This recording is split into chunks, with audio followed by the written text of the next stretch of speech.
And I say this bluntly today, I'm not going to hold my punches back. You want a textbook example of what happens when you start making the Brahmin the hate figure, and from there the jump to the church is not too far. Take a look at Punjab.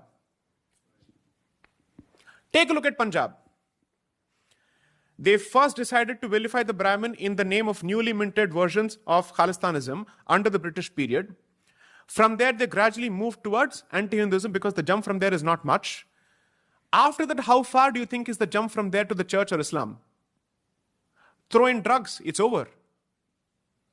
And you're losing a crucial battleground border state. So I'm very clear. Keep attacking the Vedic core of the Hindu philosophy in whatever name, under whatever rubric, under whatever umbrella.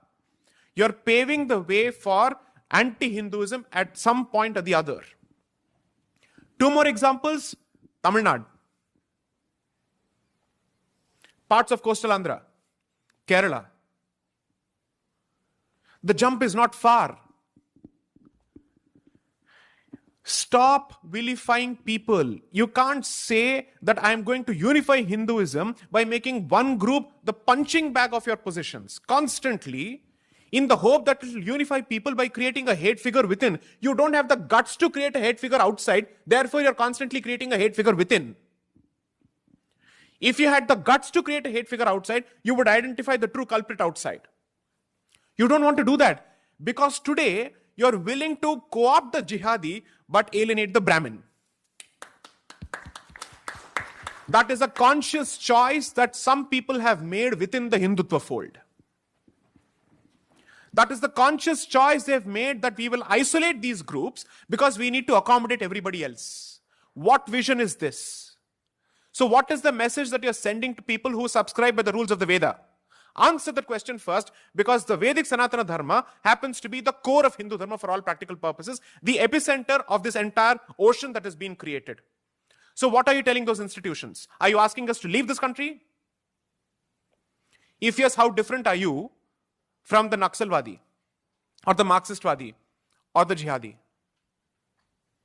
This question needs to be answered. This is the most raging internal debate that needs to be addressed, because this virus has infected our ideology. And the discussion is not happening in the places where it has to happen, because people are taking pot shots sitting in their ivory towers, when the price is actually being paid by people on the ground. You are inciting people against each other on the ground. Go to parts of Uttar Pradesh. The biggest threat to Hinduism, especially in Uttar Pradesh, is going to come from Chandrasekhar Azad. You take it from me. You take it from me. It's going to come from that gentleman. And people sitting here will co-opt even him in the name of Hindu unity and alienate everybody else. Wait for this to happen. This is the direction in which we are hurtling at this point.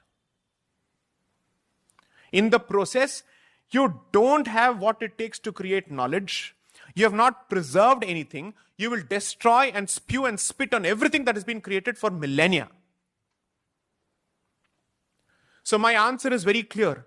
My positions on this subject are not at loggerheads with Hindu dignity and Hindu unity. They are not. And if you constantly want to use untouchability as the touchstone for every position on Varnashrama Dharma, I'm sorry to say, you must be treated as an insider-outsider, or a mole or a Trojan, which is even worse than the outsider. Just like to add a